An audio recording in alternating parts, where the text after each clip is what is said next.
A very common question is, will silver ever go back to its historical ratios? For example, 1 to 50 or 1 to 15. A strategy that is often talked about in the stacking community is buying silver in order to buy gold, with the hopes that the price of silver goes up enough to buy gold. But how realistic is this strategy in reality? Well, let's look at past performances of the gold to silver ratio.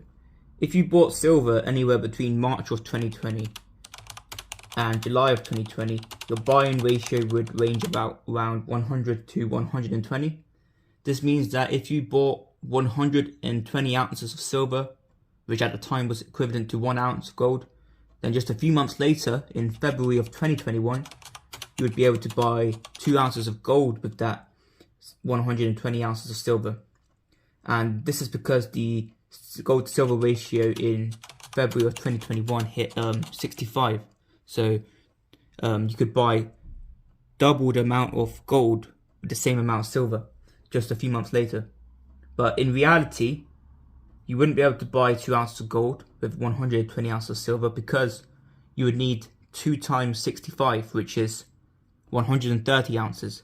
And even if you did have 130 ounces of silver, you still have to account for premiums and VAT, which normally are around between 20 or 40% extra over the spot price. For example, right now, the gold to silver ratio is 1 to 91, with the spot price at 15.52, and the silver spot price is £17. If you divide 15.52 by 17, let's do it in the calculator.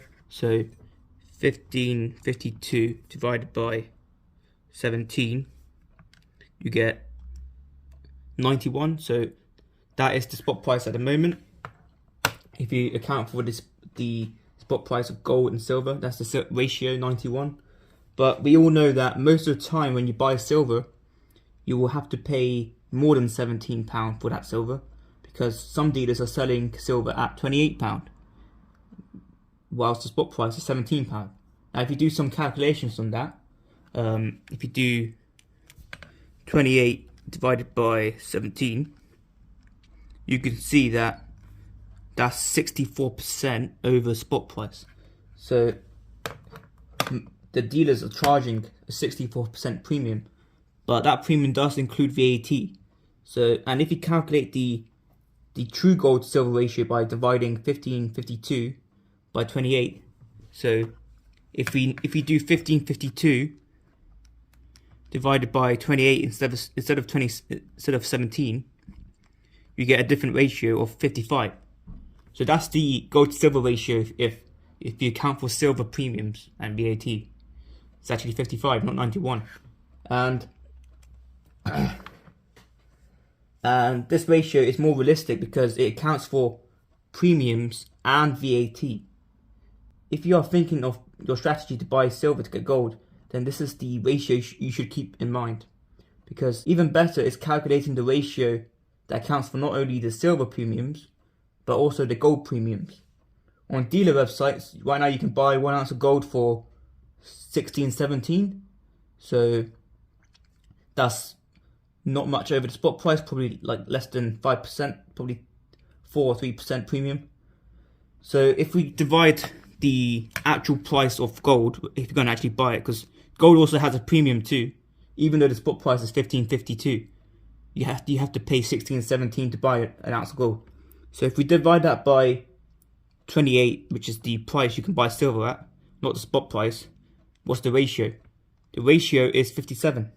So this ratio accounts for premiums on both gold and silver. And now it's very obvious that there's a massive difference between the gold to silver ratio of 1 to 91 and the true ratio of 1 to 57, as we just calculated. What I'm trying to say is that if you are going to use this strategy, then you should probably be using a more realistic ratio, which accounts for premiums and VAT. And I think it is possible to buy silver in order to trade up into gold. It's a strategy that could work. it would require buying silver when the gold to silver ratio is high and converting it into gold when the ratio is low. We can see that the gold to silver ratio is very volatile, which can make it difficult to time the market. That's why personally I wouldn't attempt this strategy, because it's difficult to know when the peaks and bottoms will occur. What you think is the peak ratio may not be the peak ratio, and what you think may be the bottom ratio may not be the bottom. I prefer to have time in the market and buy on a consistent basis, rather than trying to time the market and fail badly. Gold and silver, I see gold and silver as long-term investments for at least 10 or 20 years. 5 years the minimum. And they're not to be traded on a daily basis, on a regular basis or weekly basis. If you want to trade gold and silver, then you might as well just trade the ETFs or the digital version of gold and silver, because the whole point of stacking is for the long term. And so anyway guys, I hope you gained some knowledge from this video. If you did, please hit the like button and the subscribe button, and I'll see you in the next video.